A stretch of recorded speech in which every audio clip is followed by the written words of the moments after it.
honest, revealing. The stories hitting home from Wall Street to Main Street. Award-winning journalist David Faber hosts Cnbc's Business Nation.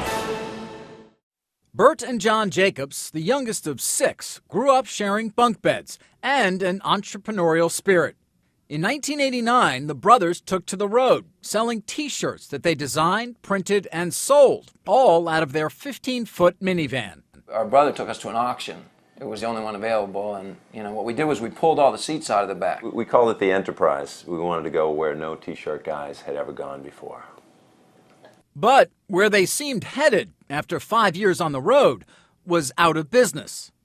We had $78 left in the bank, and who knows what would happen, and then along came Jake. Jake was, at that time, just a sketch John drew on an apartment wall. Beneath his winning smile, the brothers wrote the simple message, "Life is good." They brought Jake and his optimism to a street fair in Cambridge, Mass., and the rest is history.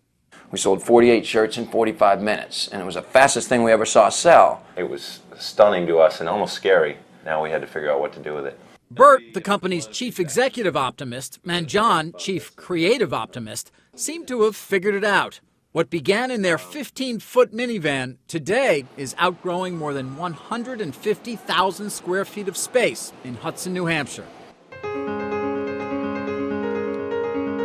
The majority of their business is online.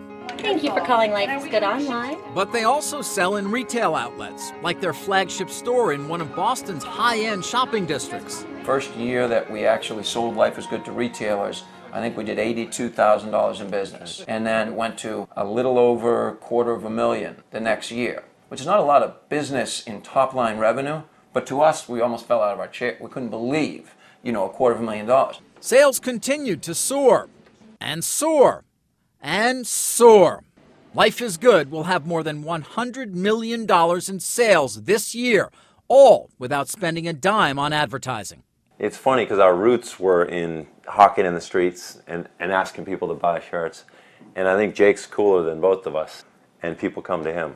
And the Jacobs go to the people, believing strongly in their wish to make life good for everyone, especially in times of national crisis. Questioning everything right after September 11th. And a few of our key managers were kind of walking around saying, is our message possibly not appropriate now? We kind of put up Jake and said, this is our hero. Remember, this is our leader.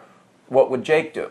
One of our employees said, why don't we try to help the families? We ended up raising $207,000. At the end of it, we said, okay, why should we only do this when there's a disaster? Maybe we could do this and sort of weave it into the fabric of the company 365 days a year. Now, Life is Good supports children in need.